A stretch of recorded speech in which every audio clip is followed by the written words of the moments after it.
Sí, ahí sí. Oscar, también te veo. No sé si me escuchan, pero Yo te comenzamos. escucho. ¿Me escuchas tú bien a mí, Nicole? Sí, Ya. sí, te escucho perfecto. Les damos entonces a todos una cordial bienvenida a esta clase abierta auspiciada por nuestro Magíster en Políticas Públicas de la Facultad de Economía y Negocios de la Universidad de Chile. Quiero agradecer a wow, ya tenemos 230 conectados y subiendo. No alcanzo a leer todos sus nombres, pero muchas gracias por estar esta tarde con nosotros. La clase abierta de hoy se titula El momento estratégico de Chile y la va a dictar nuestro profesor, director académico del Magíster en Políticas Públicas, profesor Oscar Landerreche, quien tiene un vasto currículum, una carrera profesional muy importante que ya todos probablemente conocen, así que yo solo me voy a ligar a lo académico que hace el profe en la universidad. Él es profesor titular de nuestro departamento de Economía e ingeniero comercial de nuestra universidad y PhD en Economía del MIT. Los campos de investigación del profesor Landerreche son la macroeconomía, la economía política, la economía internacional y el desarrollo económico. Sus cámaras y sus micrófonos están apagados por defecto, así que los invitamos a interactuar con el profesor a través del chat, marcando la opción todos. Ahí vamos a poder leer sus preguntas, sus comentarios, y el profesor podrá responderlas en la medida de lo posible. Como somos muchos los conectados, vamos a ver ahí cómo se desarrolla la clase. Y bien, entonces siempre interactuando a través del chat. Y esta clase está siendo grabada, la vamos a dejar cargada en nuestro canal de YouTube a partir de mañana. Eso. Oscar, te doy la palabra. Muchas gracias por estar acá. Ok, muchas gracias a ti, Nicole, y muchas gracias a todos, todas quienes se han conectado a esta clase. Como decía Nicole, yo tengo varios sombreros acá en la facultad. Soy el profe de Economía Política, soy el profe de los cursos de pensamiento, o sea, de filosofía, ¿ah? También de microeconomía, macroeconomía, le hago a todo, ¿ya? En el pregrado, pero tengo dos roles en la formación de posgrado y profesional. Uno de mis sombreros es que soy el director de la maestría en políticas públicas, que es la maestría que está patrocinando esta clase abierta para todos ustedes. Y bueno, como la idea es hacer la clase, déjenme simplemente para aquellos que estén interesados, les pueda picar la curiosidad. Ahí les acabo de compartir, no, tengo que compartirlo a todo el mundo, porque lo compartí a los puros Justo panelistas. lo hice yo también. Eso. Quedamos Ahí está iguales. ahí está la información para quienes les pique un poco la curiosidad en términos de la maestría en políticas públicas, qué es lo que hacemos, etcétera. Estamos en medio del proceso de postulación para el otro año, en todo caso. Y también tengo un sombrero como director de UEconomía. UEconomía es la unidad de educación continua, es como un nombre que se usa ahora, pero en viejos tiempos, diplomas y cursos, educación ejecutiva, qué sé yo. O sea, educación para profesionales, para personas no, pero que no son maestrías. O sea, personas que quieren hacer un diploma corto, de un semestre, 2 semestres, de un curso en temas muy específicos. Esa área en economía, en el departamento de economía, también la dirijo yo. Hay una variedad enorme de diplomas que ofrecemos, muchos de ellos relacionados con política pública y de hecho relacionados con el magíster en políticas públicas.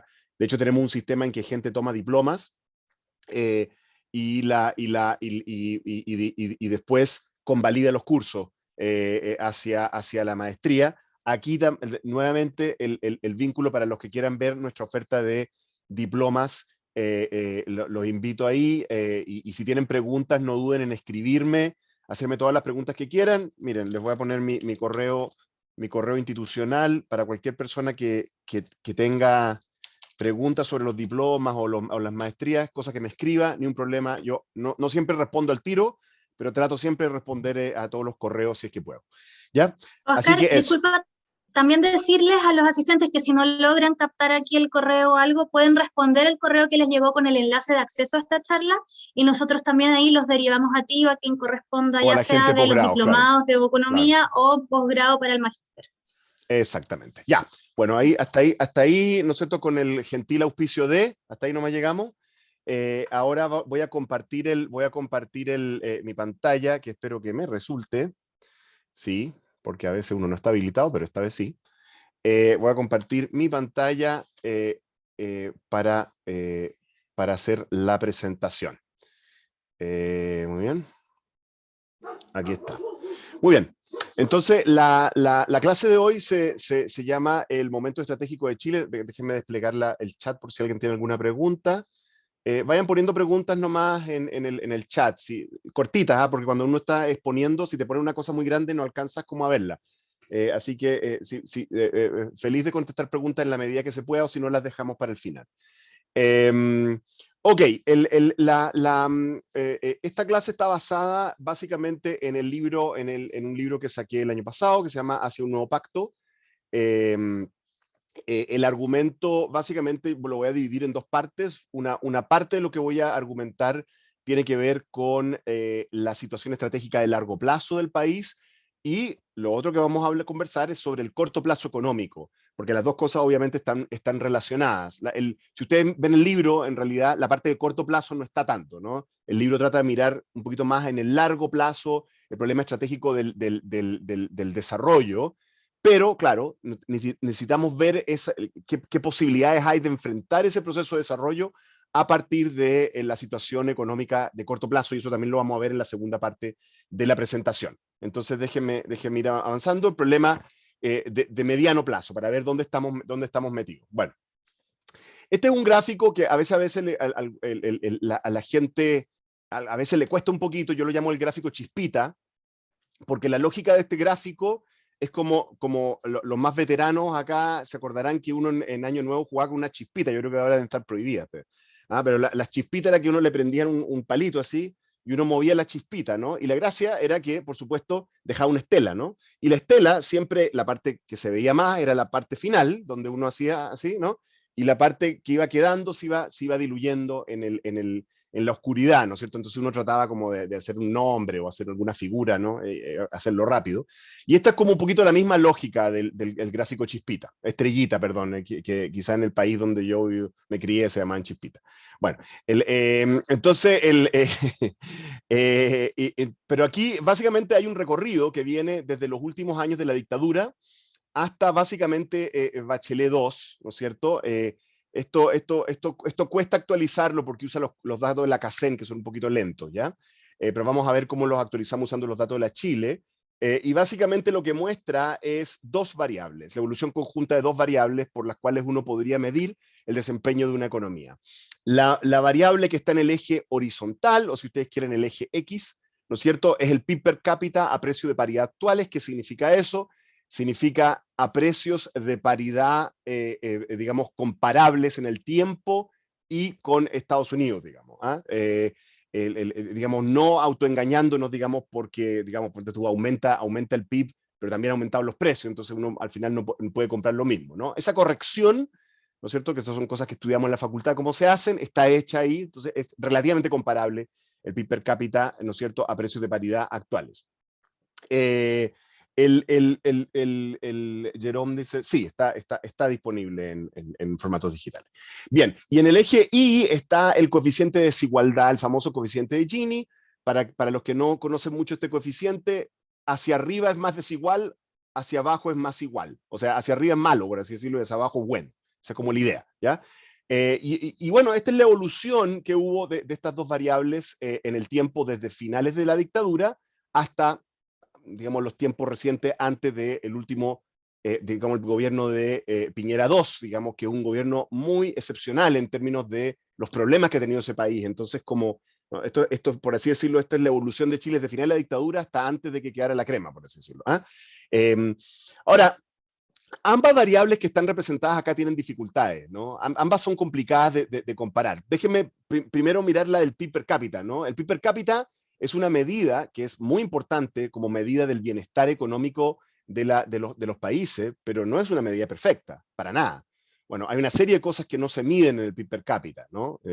Por ejemplo, en el PIB per cápita no se mide el trabajo que ocurre dentro de las casas, ¿no? Entonces, por ejemplo, ¿no? El trabajo doméstico, no sé, no, digamos que obviamente llevan una mayor carga por razones, digamos, culturales y qué sé yo. Las mujeres, bueno, eso no se cuenta mucho, ¿no? En países un poquito más pobres que Chile, donde hay un sector agrícola más precario de subsistencia, lo que se produce dentro de las distintas parcelas no aparece en el PIB per cápita, no aparece en el PIB, porque no es transado en los mercados. tiene ciertas imperfecciones el PIB per cápita. Y también es cierto que el PIB no es la felicidad, pues no es el bienestar.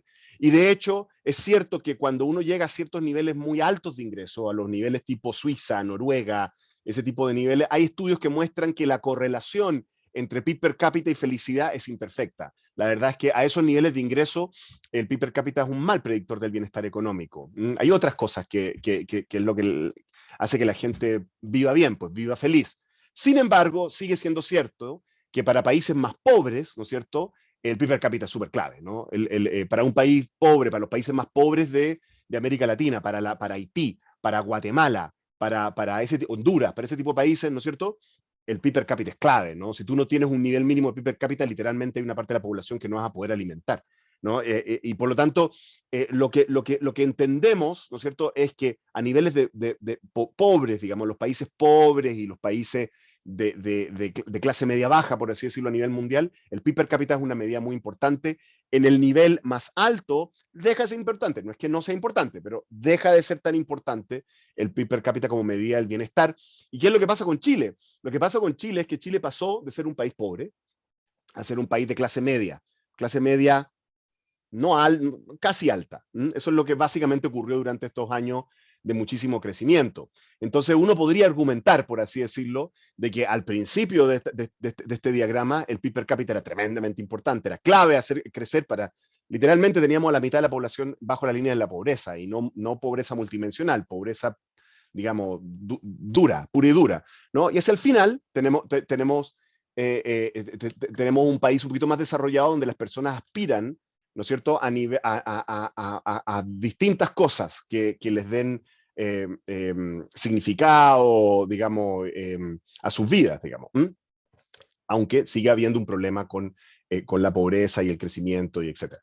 Así que bueno, esa medida tiene sus dificultades, se discuten, hay una literatura inmensa sobre el PIB per cápita, hay otra literatura inmensa que tiene que ver con cómo el PIB per cápita no refleja la depreciación del medio ambiente. De hecho, ha habido proyectos, incluso en Chile hubo un proyecto de cuentas nacionales verdes para tratar de cuantificar la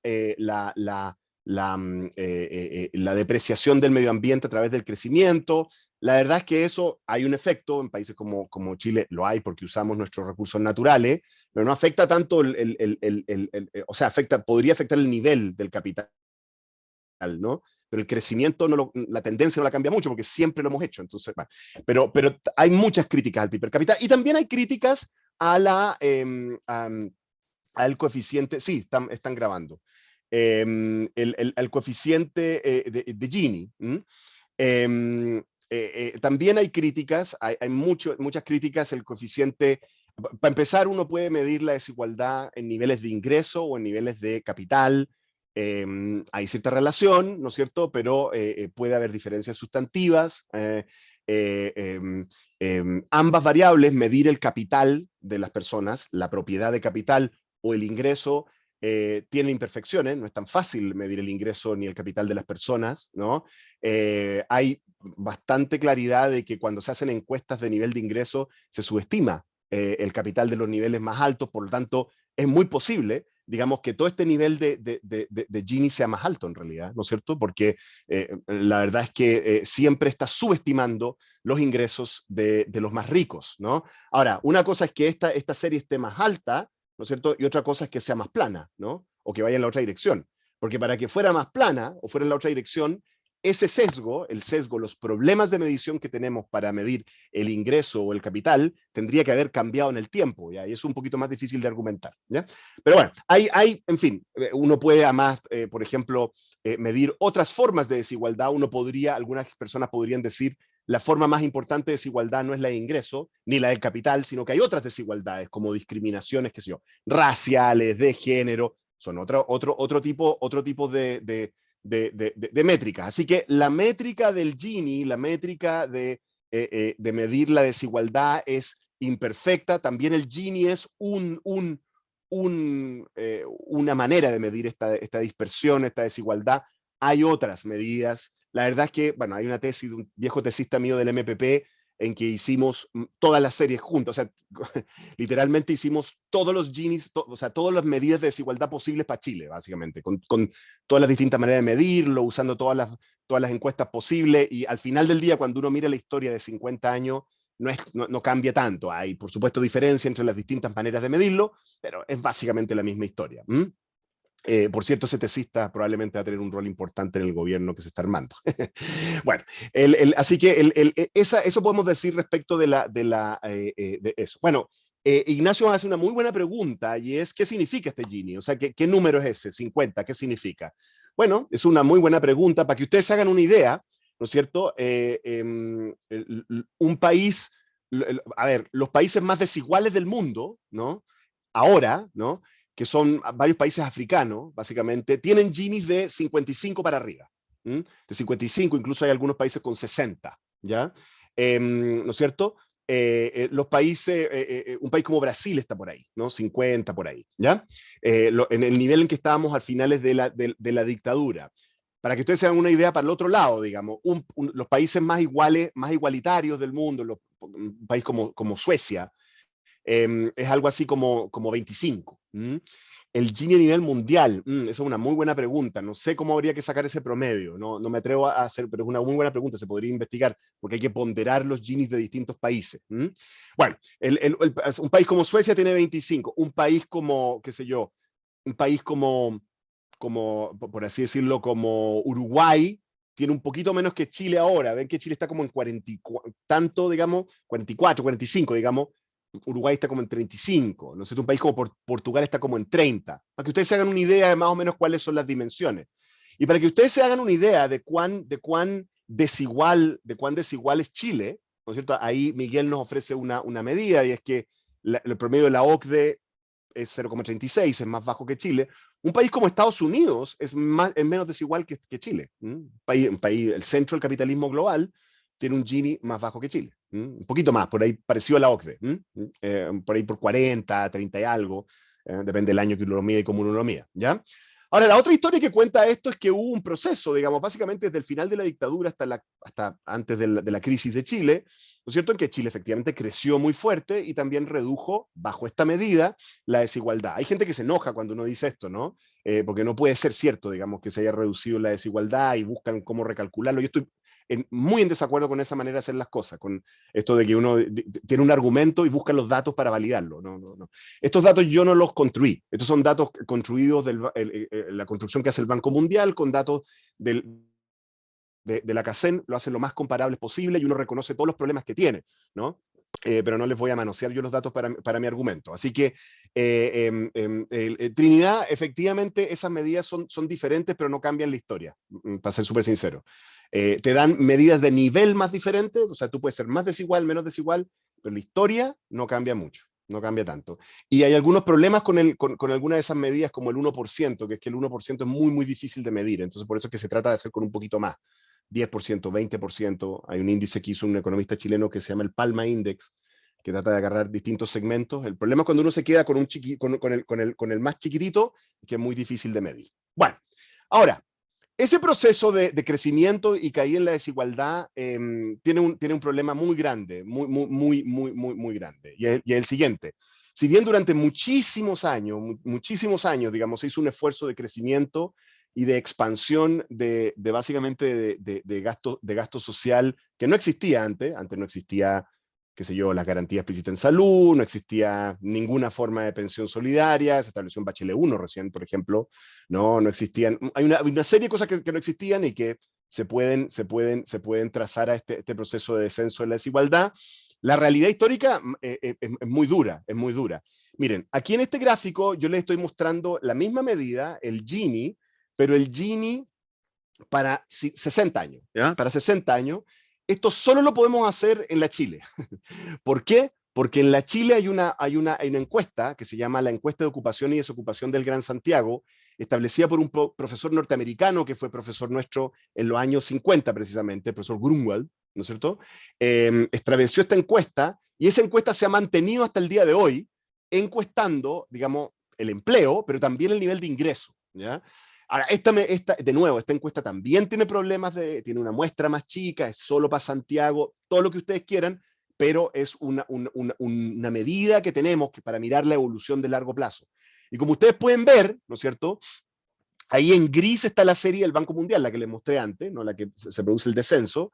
Y sí, en ese periodo, con más volatilidad, porque tiene una muestra más chica, esta serie, la amarilla y la punteadita, ¿no es cierto? Baja también la desigualdad, pero aquí está el problema. El problema es que en el mejor momento de caída de la desigualdad post-dictadura, que es básicamente en los años, digamos, básicamente 2010 al 2020, más o menos, esa es más o menos la época, la realidad es que llegamos a niveles de desigualdad muy parecidos a los que teníamos antes del golpe militar. Esa es la verdad. Llegamos más o menos al... Entonces piensen en lo que eso significa, ¿no? Lo que significa es que Chile hoy, no hoy porque hoy tenemos el efecto pandemia, como ustedes pueden ver, la pandemia le pegó ¿no? Un pácate para arriba, digamos, ¿ah? Subió el nivel de desigualdad, por supuesto, ¿no? Algo de eso se va a corregir a medida que sacamos la pandemia, pero claramente nos devolvió a niveles de desigualdad parecidos a los de la dictadura. Pero en fin, pero antes de eso, ¿no es cierto? Lo que habíamos básicamente recuperado los niveles de desigualdad de antes de la dictadura. Ustedes dirán, bueno, es que esto tiene todos los problemas que todo el mundo dice de medición, que esto, que distintas medidas, que el capital... Sí, los tiene, pero también los tenía antes, ¿sí? También los tenía antes.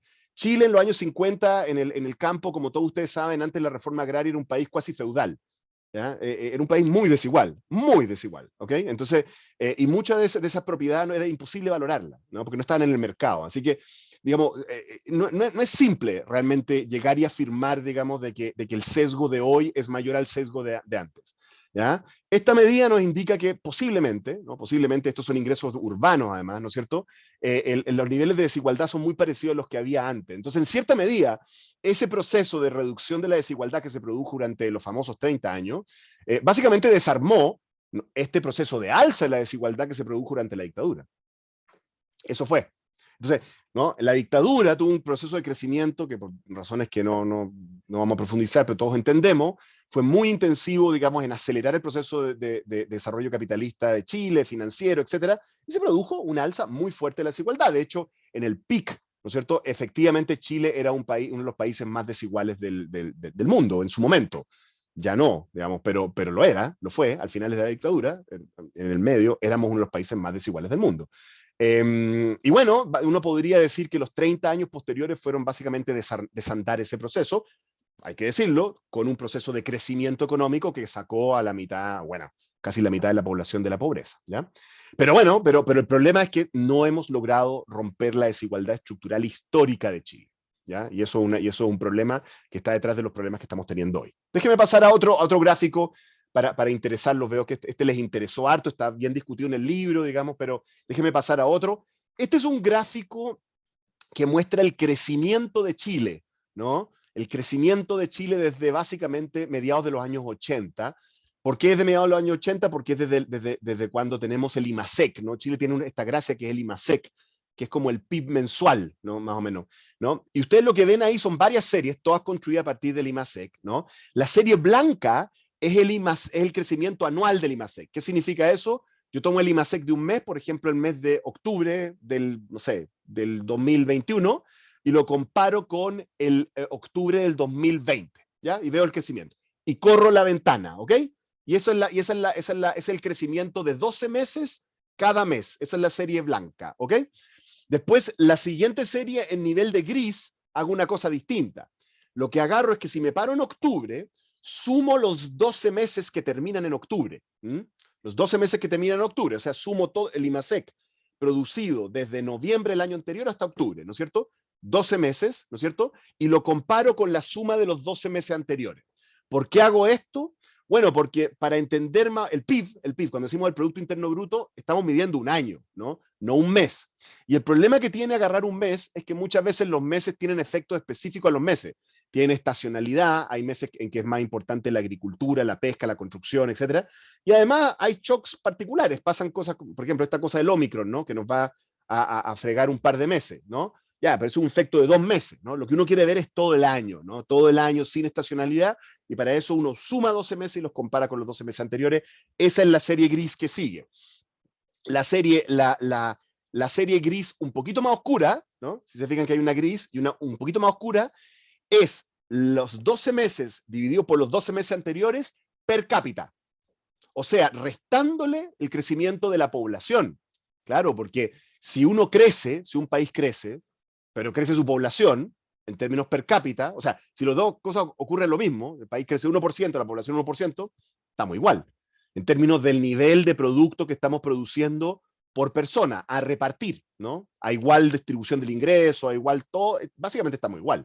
Entonces lo que importa es el crecimiento per cápita. Bueno, entonces a la serie gris clara, la serie gris oscura le resta el PIB per cápita. ¿Ya? Y después la serie amarilla, se fijan que hay una serie amarilla, la serie amarilla es el crecimiento de 4 años. En vez de hacer 12 meses con 12 meses, tomo 48 meses, los sumo y los comparo con los 48 meses anteriores y lo tomo per cápita. ¿Por qué 4 años? Bueno, porque es el periodo de un gobierno, ¿ok? Ya. Entonces aquí ustedes tienen básicamente la historia del crecimiento de Chile, ¿no? Y están todos los distintos eventos que hemos tenido, cada uno es interesante, ¿no? Los famosos, los años del jaguar, los más jóvenes no deben saber ni qué estoy hablando, pero había una época en que en Chile decíamos que éramos el jaguar, que es de las cosas más más ciúticas que hemos hecho, ¿no? Porque existían los tigres asiáticos, ¿no? Y cuando Chile crecía mucho, decíamos que no, éramos los jaguares, con solo un problema que nadie ha notado, que en toda América Latina el único país que no tiene jaguares es Chile, digamos, y éramos los únicos que nos hacíamos llamar jaguares. Bueno, eso es un problema psicológico que tenemos, pero en fin, los años del jaguar son los años de alto crecimiento, ¿no? Está la crisis de la guerra del Golfo, el efecto tequila, que es una, obviamente creada por México, entretenido el nombre, la crisis asiática, la subprime, los dos superciclos del cobre, ¿no? El entusiasmo empresarial que hubo al principio del gobierno de Sebastián Piñera II, el efecto de la pandemia con su rebote. Así que, ¿ya? Ahí está toda la historia. Pero ¿qué es lo que yo quiero que ustedes vean en este gráfico? Lo que quiero que ustedes vean es la tendencia. Miren la tendencia. Es brutal la tendencia, ¿no es cierto? La tendencia es que ha ido desacelerando muy fuertemente el crecimiento en forma estructural. Si ustedes miran al principio de esta serie estaba en el orden de 6%, 6% per cápita, en periodos de 4 años, ¿no? Cuando tú creces 6% per cápita por 4 años en promedio, eso es lo que sacó a Chile de los niveles de pobreza y todo lo demás. Es un crecimiento considerable, ¿no es cierto? Pero miren al final de esta serie en que estamos, 0. Básicamente hoy en día, digamos, lo que tenemos es que si uno toma los últimos 4 años, el número es levemente positivo, ha pasado a negativo en distintos momentos. Básicamente Chile está creciendo 0 per cápita en los últimos 4 años. 4 años. 4 años. Por cierto que una parte de la culpa de esto lo tiene la pandemia.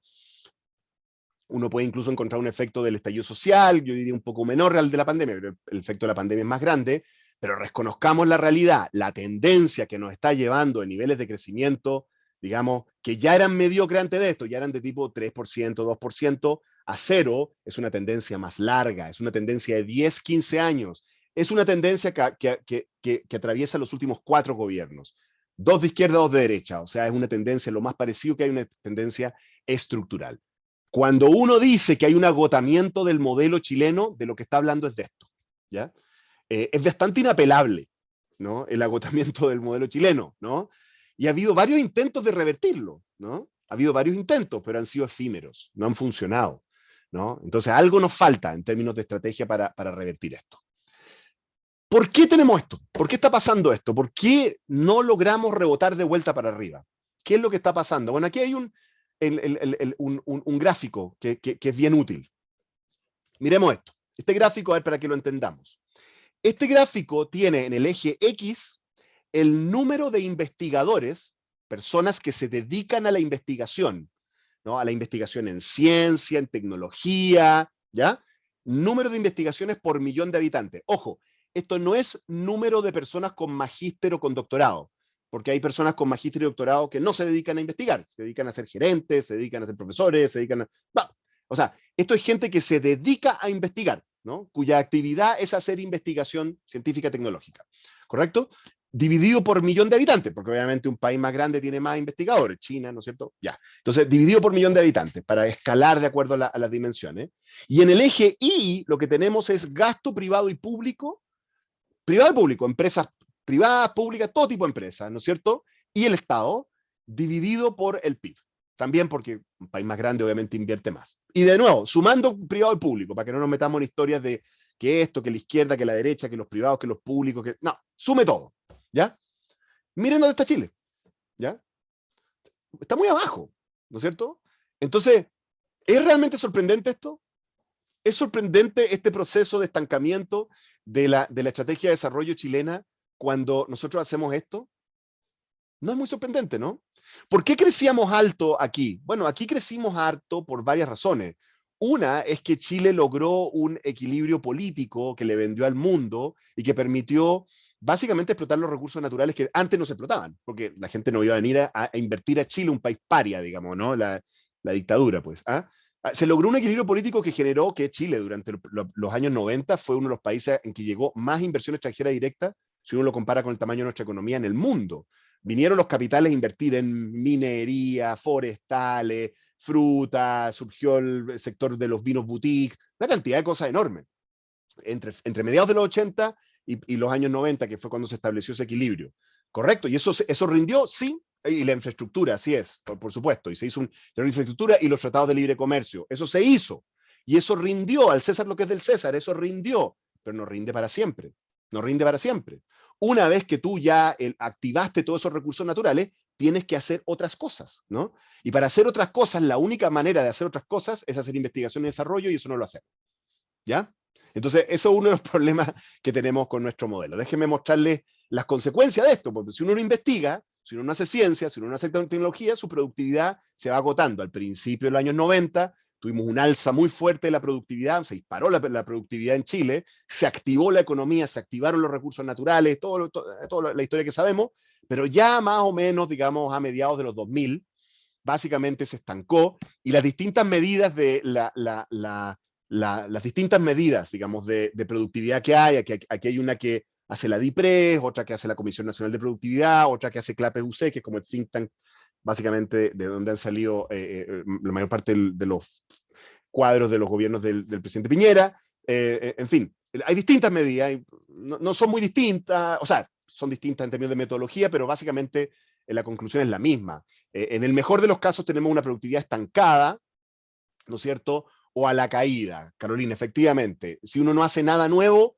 solo o el modelo neoclásico de crecimiento nos diría tiene que caer el crecimiento y la productividad se tiene que estancar.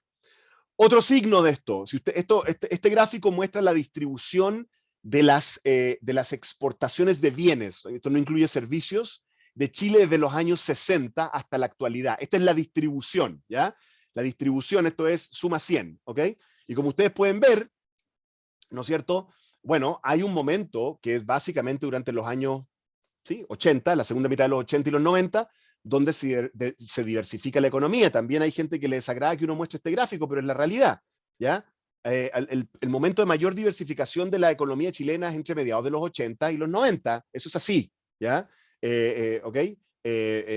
Hay gente como que, a veces yo he escuchado incluso gente que dice que antes de no sé qué cosa, Chile era más diversificado. No, no era, ¿no? En los años 60 y en los años 70 Chile era puro cobre, de hecho por eso lo nacionalizamos.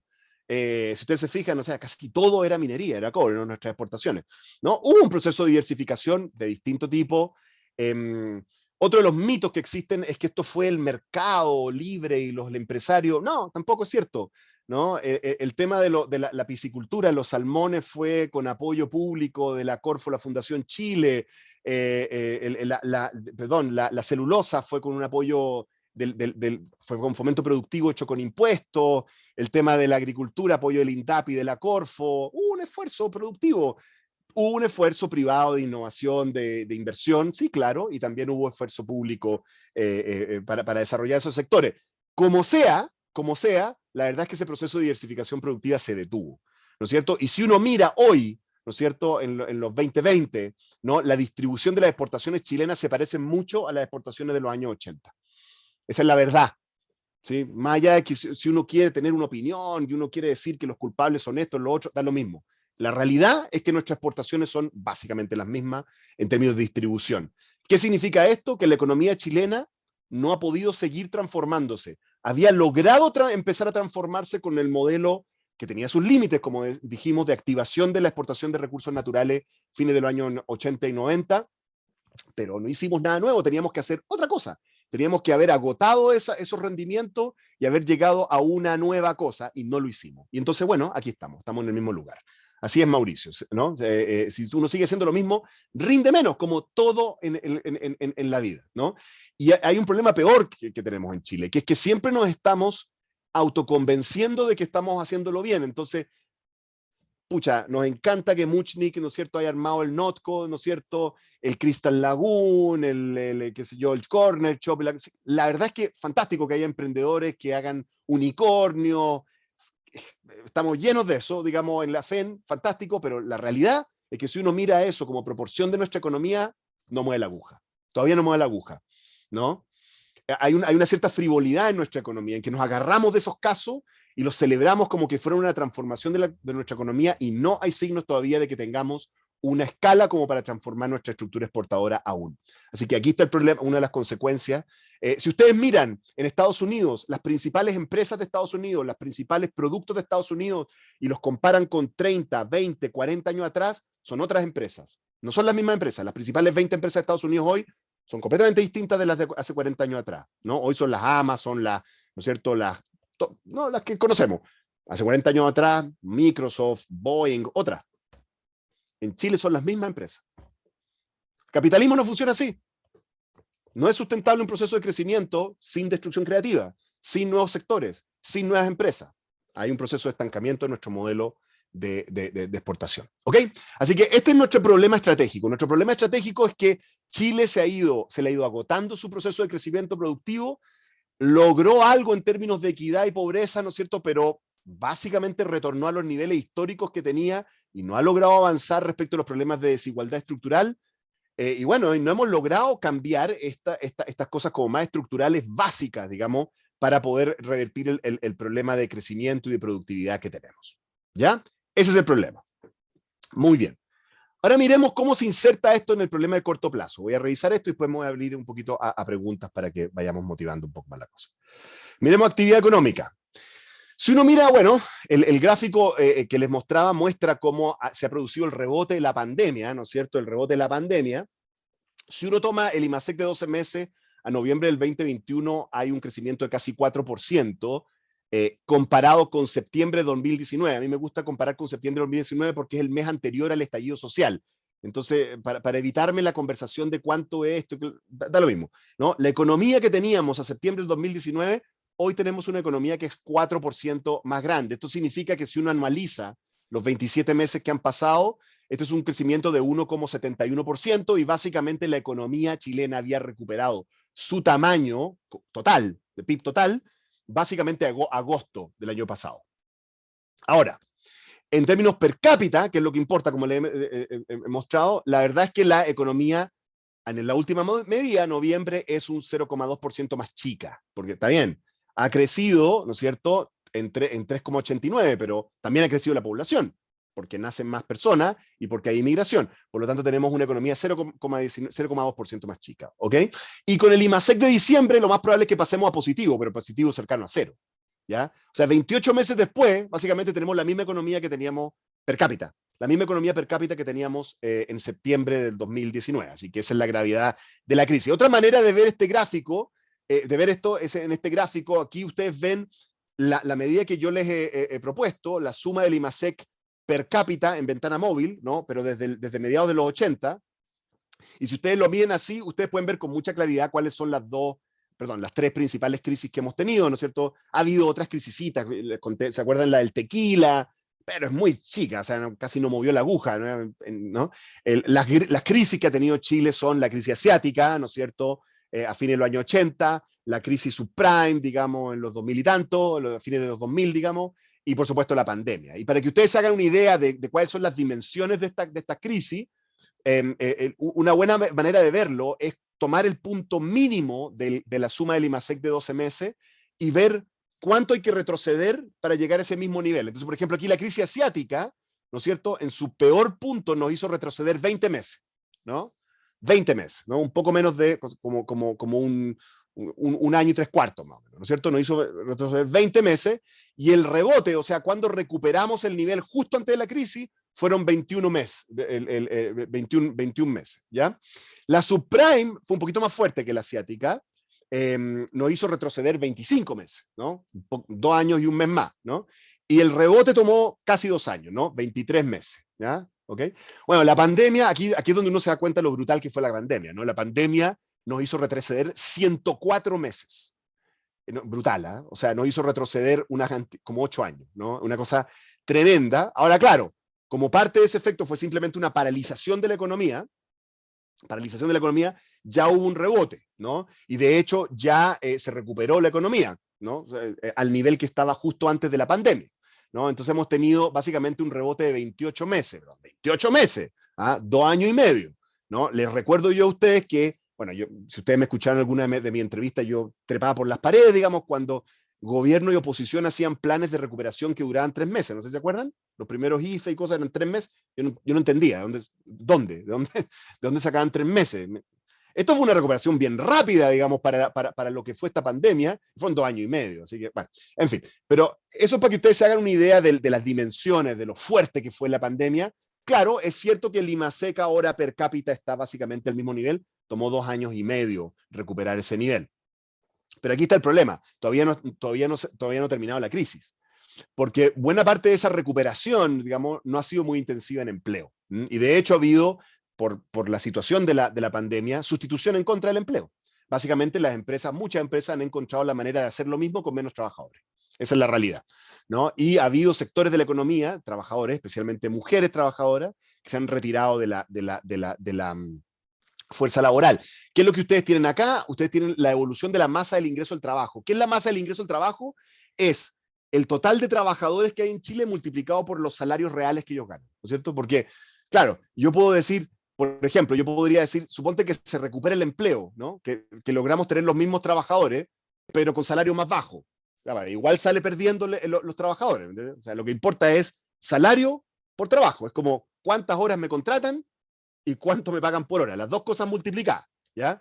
El empleo todavía no se ha recuperado, todavía estamos como 500, 600 lucas por debajo del nivel de empleo prepandemia. Mucho de eso tiene que ver con mujeres. Yo creo que también hay un problema de medición, porque como ha cambiado la modalidad del trabajo a formas de trabajo en la casa, no es evidente que las encuestas estén logrando medir eso totalmente bien. Así que ahí hay que hacer un doble clic ahí que todavía falta, pero igual no se ha recuperado. La verdad es que si uno multiplica las dos cosas, lo que ve es que en el punto más bajo de la pandemia retrocedimos 105 meses, que es parecido a lo que pasó con el IMASEC, ¿no? Si se recuerdan, el retroceso del IMASEC per cápita fue 104 meses, no es muy sorprendente. El ingreso al trabajo de Chile, de los trabajadores chilenos, retrocedió 105 meses en el punto más bajo de la pandemia, pues se fue recuperando, bla, bla, bla, y el problema es que todavía no ha recuperado. A diferencia del IMASEC, que ya rebotó a un nivel parecido al IMASEC per cápita, bueno, la realidad es que el ingreso al trabajo no se ha recuperado. De hecho, todavía tiene una brecha de 38 meses. Todavía es el ingreso que tenía el factor trabajo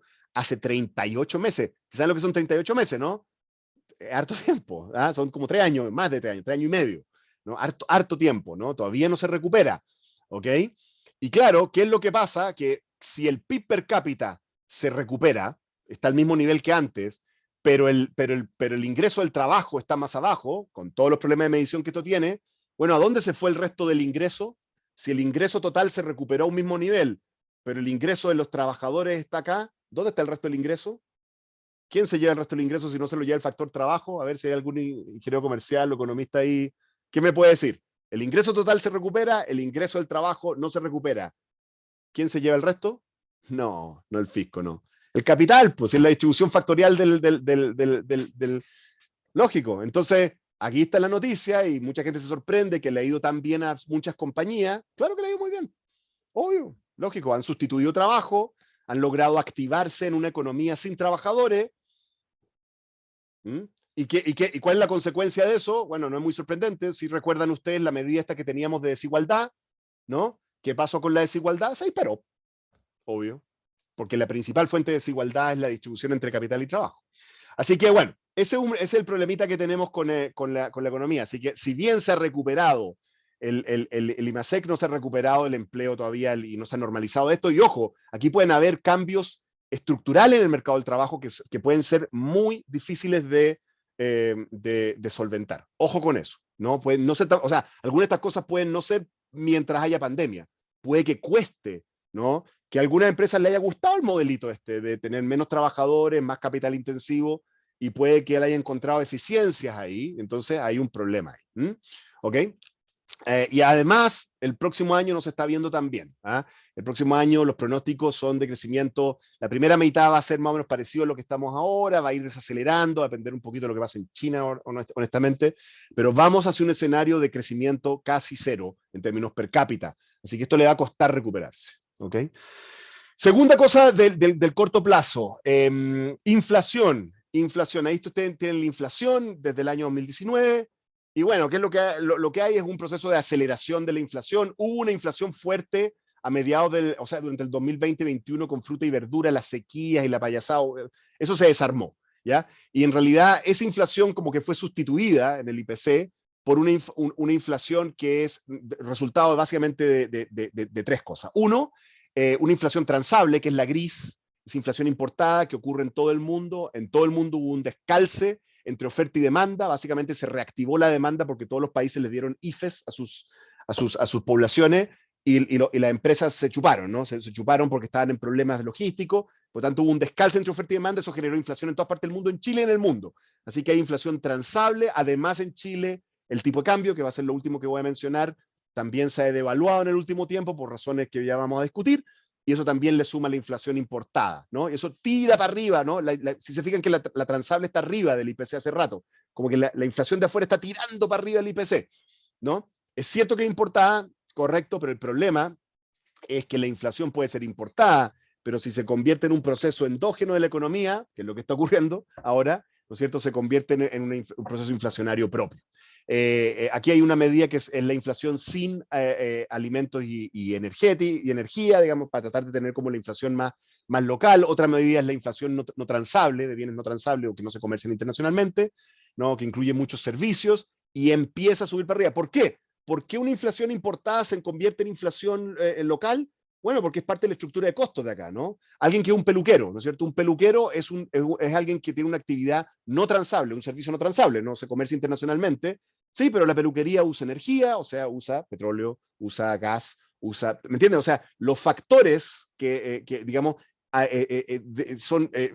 afectan, digamos, el costo de los no transables, ¿ok? Así que ese es el efecto que ha ido tirando para arriba el IPC. El IPC va a subir, el próximo año vamos a tener un IPC alto, probablemente la primera mitad del año. Yo no diría que esto es algo así como terrible, así el fin del mundo, así como que estamos en una escalada de inflación. No, yo no creo que estemos en una escalada inflacionaria, eh, porque hay elementos transitorios, otros que autogenerados, esto de la inyección de plata a la economía indudablemente sostiene la inflación importada, incluso la amplifica. Está bien, pero son factores que se pueden ir resolviendo y de hecho los hemos ido resolviendo. Y por lo tanto yo creo que esto es más bien algo de lo que hay que ocuparse más que preocuparse, por así decirlo, pero está ahí, digamos. ¿Ah? Aquí están las tasas del Banco Central, aquí está la tasa de política monetaria nominal, la amarilla, y las tasas gris y la celeste son las tasas de política monetaria real, ¿no? Porque la tasa de política monetaria que fija el Banco Central es nominal, ¿no? Es nominal, ¿no? Es por así decirlo, no es en UF, ¿no? Incluye la inflación.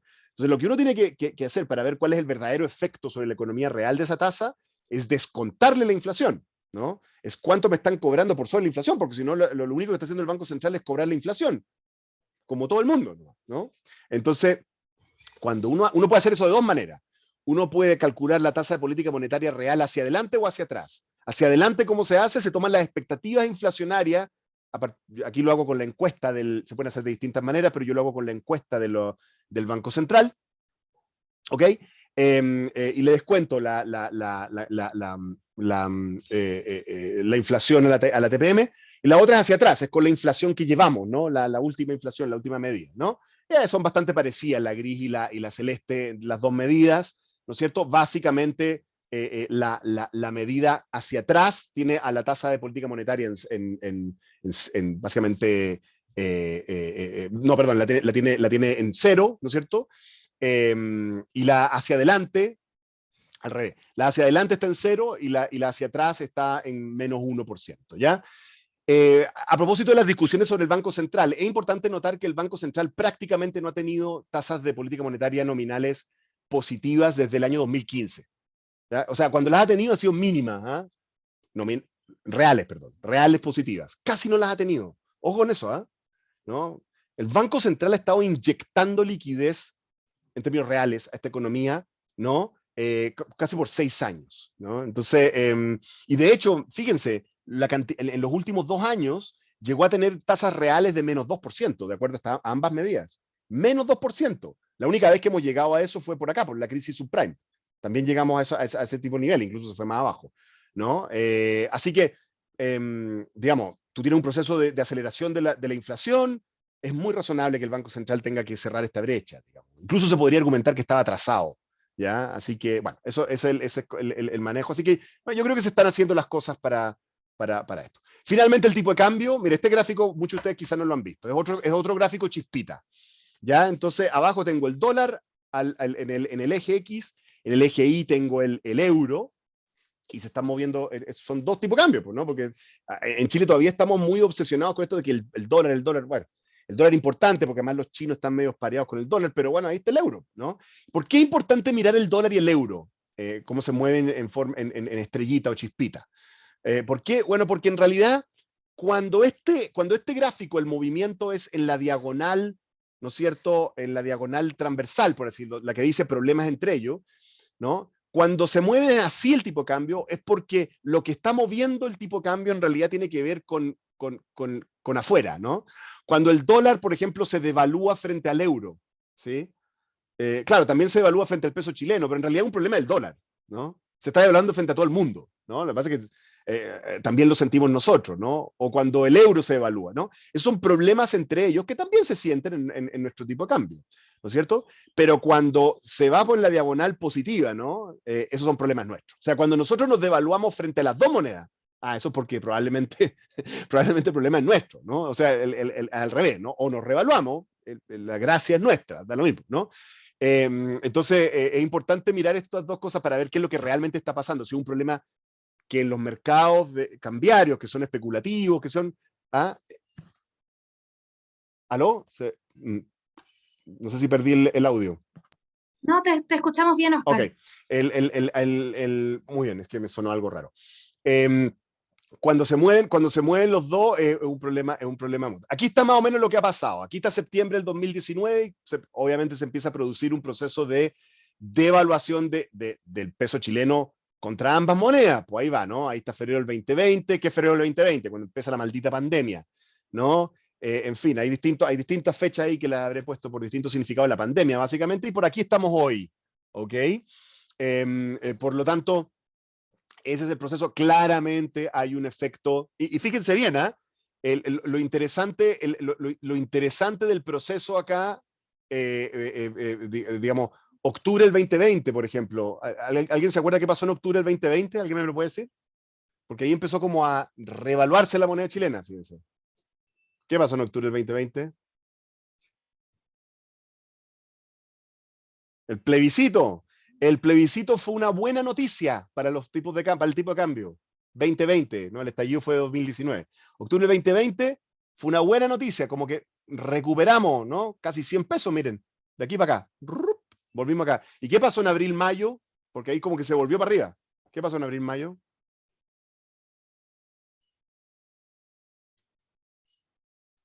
La elección, que fue vista por el mercado como complicada, pues, la realidad, ¿no? Por la composición y ahí se vuelve a devaluar.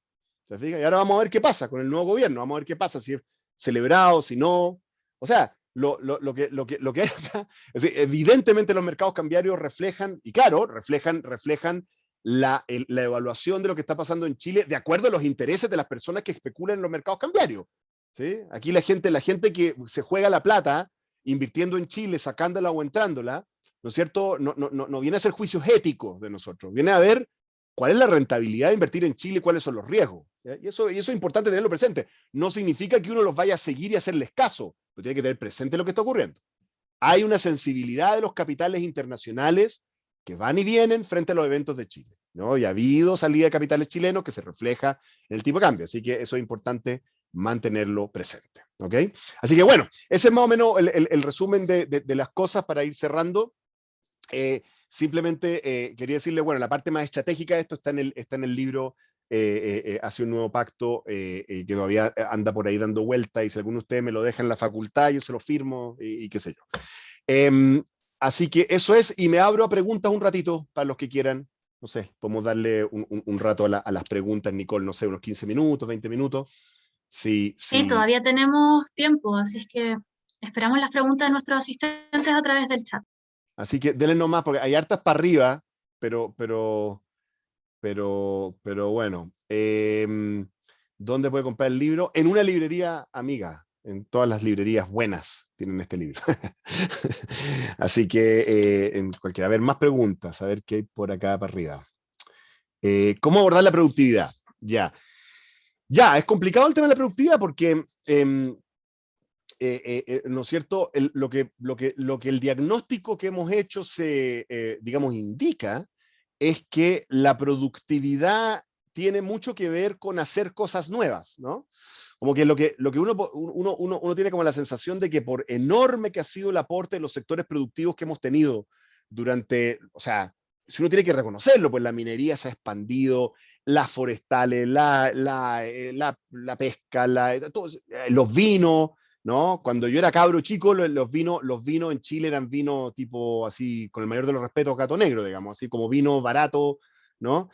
Hoy en día Chile tiene vinos de boutique carísimos. Eso ocurrió durante los años 90, ocurrió gracias a la Corfo, al INDAP, a las distintas viñas que hicieron apuesta, pero eso se agota, ¿no? Porque, por ejemplo, como todos saben, los vinos es un muy buen ejemplo, porque los vinos requieren un cierto terreno, un cierto territorio, lo que los enólogos llaman un terroir, ¿no? Y bueno, hay ciertos lugares, y cuando el Valle Colchagua es el Valle Colchagua, digamos, y se acabó, ¿no? Y una vez que ya lo llenaste, pues no hay otro Valle Colchagua, ¿ya? Entonces, a veces hay límite a lo que tú puedes hacer, ¿no? Lo mismo pasa con el cobre, digamos, son las minas que hay, digamos, tú puedes encontrar una nueva, una poquito, pero hay un límite, y por lo tanto, para seguir creciendo, lo que tú tienes que hacer es buscar nuevos sectores productivos.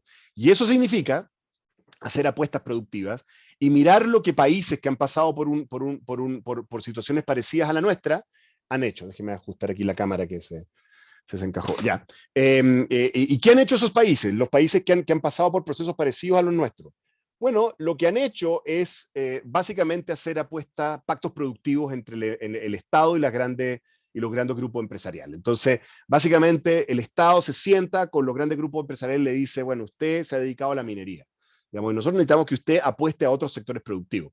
Los grandes grupos económicos japoneses, australianos, canadienses, coreanos, de distintas maneras en cada país, porque cada país tiene una política distinta, lo han hecho, ¿no es cierto? Y dicen, bueno, nosotros vamos a apostar y vamos a intentar ser exportadores de autos, vamos a intentar ser, en esos tiempos, yo no digo que hagamos autos, digamos, o vamos a ser, por ejemplo, en Corea intentaron meterse muy fuertemente en algún momento en el mercado de los barcos grandes, ¿no? De los barcos de transporte grandes. Y se metieron ahí, digamos. Australia es un ejemplo muy interesante, porque Australia era un país agrícola que apostó a ser minero, y ya nos está medio pasando, ¿no? Y ahora se está convirtiendo en un exportador de tecnología minera. Nueva Zelanda era un país que era exportador de alimentos, básicamente, y ahora se convirtió en un exportador de tecnología de alimentos y alimentos de alto valor agregado. Así que los países, cada uno tiene una fórmula distinta. Irlanda era un país agrícola y ganadero, bastante pobretón, que se convirtió en un exportador de servicios. Aprovecharon el hecho que ellos sabían inglés, con un acento muy, muy, muy adorable, ¿no? Pero proveen servicios en inglés a Londres, a Nueva York, ¿no es cierto? En un lugar que es más barato producir. Así que cada país tiene una fórmula distinta, pero Chile lo tiene que hacer con su propia fórmula, pero en todos los países hubo asociaciones pública-privadas, y yo lamento decirlo, yo sé que está de moda decirlo de otra manera, digamos, pero esas apuestas productivas, lamentablemente, en la mayor parte de los casos, han sido con el gran empresariado. ¿Y por qué es con el gran empresariado? Porque el gran empresariado es el que, debido a su éxito previo, tiene los fondos necesarios para producir estas apuestas productivas e inversiones. Es así. Ahora, tú lo tienes que hacer, obviamente, aprendiendo de las lecciones pasadas, digamos, tratando de que no se produzca corrupción, captura, todo lo demás, pero esa es la fórmula que tú tienes que hacer. Chile tiene que hacer una apuesta productiva hacia el futuro, en que desarrollemos más sectores productivos, en tratos que tienen que incluir cosas tributarias, cosas de distinto tipo, con el Estado, jugando un rol muy importante, y con el sector privado. Y lo otro que es como para el otro, esa es como la parte que a alguna gente no le gusta, porque uno dice, no, los grandes grupos empresariales, pero ¿cómo es posible que diga eso? Bueno, está bien. Pero la otra parte de esto, que se ve en todos estos otros países, el rol de las empresas públicas. ¿Sí? Que eso es como un anatema en Chile, ¿no? Uno dice empresa pública y se empiezan a derretir. ¿Ah? Las empresas públicas tienen un rol, ¿no es cierto? Y uno puede usar las empresas públicas para movilizar recursos, eso es cierto, en todos estos países. Y ciertamente para hacer apuestas tecnológicas de altísimo nivel, ¿no? Eso es cierto por si acaso de Israel, de Corea, en fin. ¿Y qué es lo que uno hace? Uno moviliza a esas empresas no para que produzcan lo mismo que han producido, sino para que desarrollen nuevos sectores, nuevas apuestas o empresas filiales con alto valor agregado, ¿no? Y en Chile podemos usar para eso la Codelco, podemos usar ENAP, podemos usar pues, yo creo que a ENAP hay que convertirlo en una empresa energética, no de petróleo, estratégica, eléctrica, digamos, de las nuevas energías. Y ¿cómo se llama? Ojo, la mayor parte de los países, esto también es como decir, no sé qué, grosería, probablemente podríamos usar las empresas militares. ¿Ah? Se saben que las Fuerzas Armadas tienen empresas, no son malas empresas, ¿ah? Tienen bastante tecnología, bastante know-how en áreas bien estratégicas que se pueden usar. ¿Ah? Pero bueno, como hay cosas que están prohibidas de hacer en Chile, ¿no? Porque, en fin. Así que yo creo que ese es el camino para hacerlo. Cristian Ángel me pregunta qué rol pueden aportar los sindicatos. Enorme, enorme. Porque en los países que se han hecho estos tratos, siempre hay que las distintas partes, ¿no? Típicamente la empresa, sea privada o pública, ¿no? El Estado mismo, ¿no? Y los sindicatos, todos asumen un compromiso, ¿no? Todos hacen algún sacrificio, ¿no? O sea, dice, por ejemplo, los sindicatos dicen, bueno, en fin, nosotros vamos a negociar, qué sé yo, más largo para darle un periodo de tranquilidad a la empresa en las negociaciones colectivas, ¿no? Pero a cambio de eso se nos garantiza, ¿no es cierto?, ciertas condiciones en términos de que los despidos se minimicen o que si la gente se va, qué sé yo, con planes de retiro o algo por el estilo, ¿no? Y a cambio de eso, ¿no es cierto?, la empresa se compromete a inversiones que al final terminan necesitando más trabajadores y no menos, ¿no? Y capacita. Entonces, se hacen estos tratos, a veces el gobierno provee ciertas cosas de infraestructura o de capacitación para ayudar a estos tratos. Así que los sindicatos son tremendamente importantes y ojo, esa es otra razón por la cual las grandes empresas, los grandes sectores productivos usualmente son los protagonistas de estos procesos de desarrollo, porque son los grandes sindicatos, ¿no es cierto?, los que usualmente tienen dirigentes sindicales bastante bien formados y claros y que entienden cómo es la cosa, los que generan esos tratos con, qué sé yo, con los directorios o en fin, depende si empresa pública o privada. Así que ese es un rol muy importante. Gregory me dice, ¿por qué no se ha reflejado el superciclo del cobre en todo esto? Sí se ha reflejado, pues de hecho, si cuando mirábamos el gráfico, esa retroceso en la diversificación, ¿te acuerdas que había un proceso de diversificación de fines de los 80 y los años 2000, en que era más importante, por así decirlo, la agricultura, piscicultura, forestal, un poquito menos importante el cobre, después se revirtió. Buena parte de eso tiene que ver con el superciclo del cobre, así que absolutamente tuvo un efecto. En fin, hay distintas preguntas, déjeme ver si puedo agarrar una. Alguien pregunta sobre el tema de la automatización. Ese es un tema que ha impactado en Chile y de hecho antes de la pandemia, si ustedes recuerdan, ya tuvimos una primera huelga por automatización en Walmart. Walmart trató de introducir unos robots que sustituían a los reponedores y hubo toda una huelga, un arreglo ahí. Ese es un tema, es un gran tema, ¿no es cierto? Ahora, para ser súper sincero, es un tema viejo en el caso de Chile porque en realidad, por ejemplo, en la minería es un proceso continuo. La verdad es que hoy en día, si ustedes toman una medida, si número de toneladas producidas de cobre dividido por trabajadores, eso ha ido declinando por 40 años, 50 años, porque la minería se ha ido volviendo cada vez más como con máquinas más grandes, ¿no? Cada vez más grandes, más grandes, más grandes, cada vez son menos trabajadores, más calificados y muy bien pagados, por supuesto, con máquinas más chicas, ¿no? Perdón, con máquinas más grandes, ¿no? Así que ese es un proceso que se ha vivido, pero en realidad la comillas, gracia en la minería es que ha sido un proceso como paulatino, inexorable, pero como largo, ¿no? Lo que estamos viendo en el sector del retail y en otros sectores es un proceso de automatización más rápido, ¿no? Y eso es complicado, ¿no? Porque deja a la gente pedaleando en banda muy, muy rápido.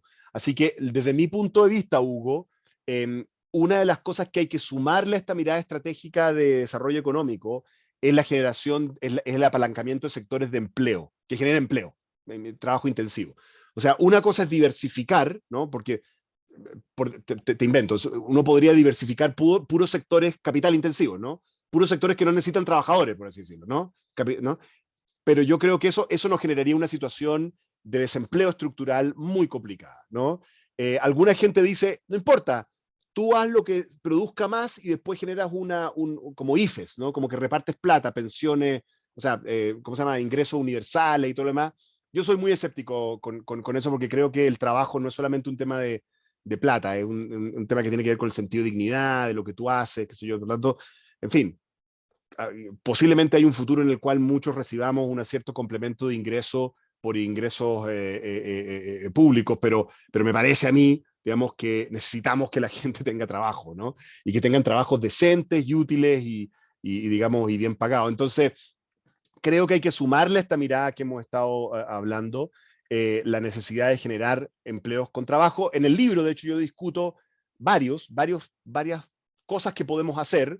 Hay maneras de generar trabajo en el proceso de electrificación de nuestra economía, hay maneras de generar trabajo en el proceso de generación de una economía académica y científica, ¿no? Las universidades no son solo para profesores y estudiantes, ¿no? Es un sector productivo de servicios que le provee servicio a toda esta gente. Bueno, en fin, ahí está discutido ahí en el libro la idea de convertirnos en una potencia universitaria latinoamericana.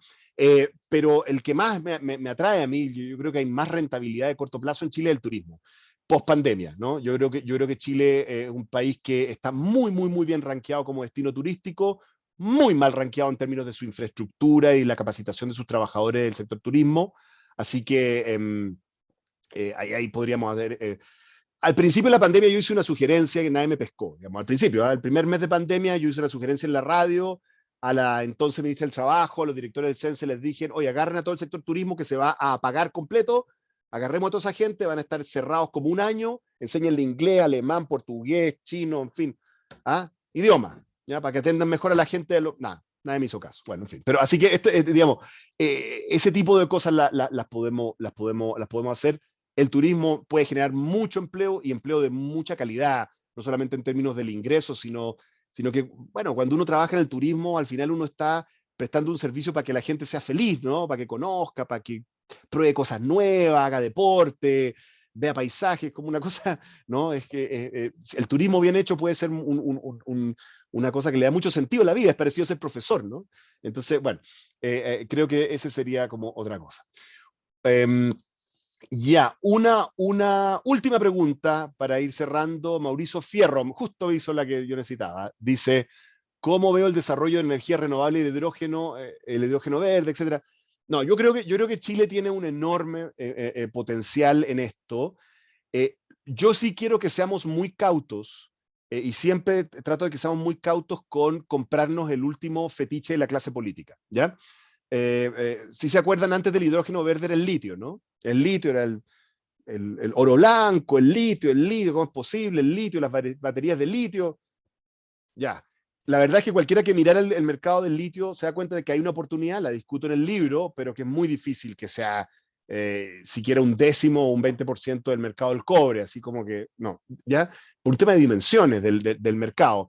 Se ponen de moda estas cosas y histeria ¿ya? Y la política y todo el mundo, ya.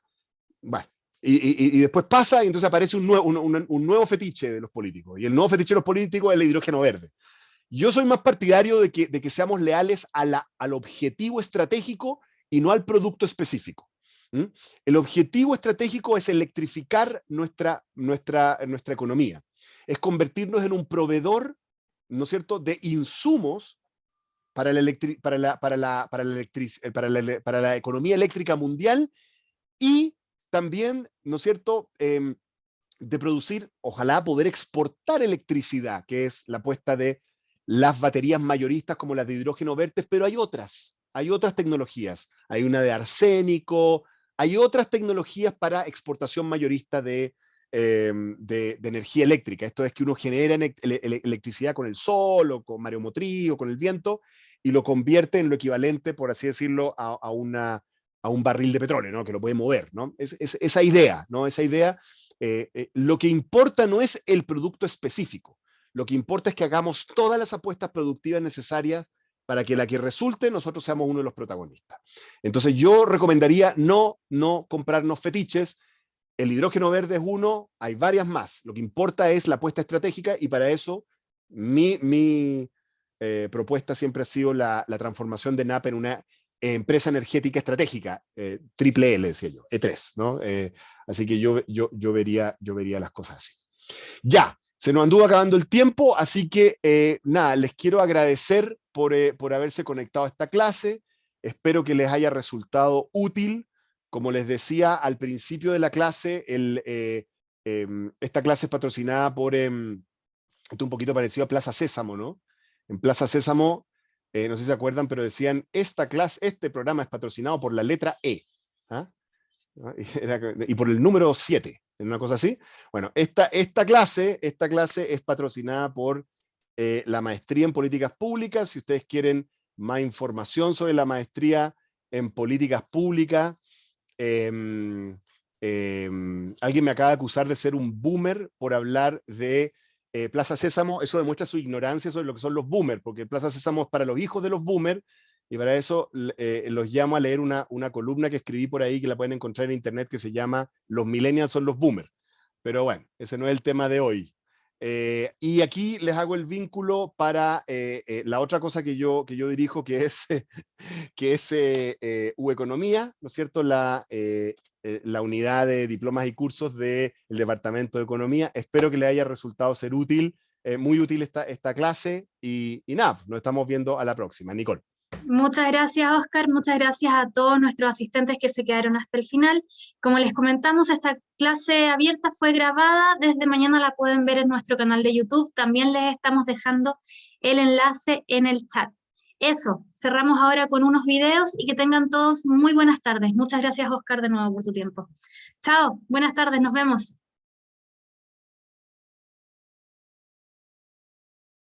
La maestría en políticas públicas de la Universidad de Chile está dirigido a profesionales de ámbitos diferentes de la economía que buscan adquirir elementos técnicos y el lenguaje de la política pública y de la economía aplicada. Lo que se busca es que los estudiantes entiendan cuál es la lógica teórica detrás de las instituciones que funcionan en el ámbito público chileno.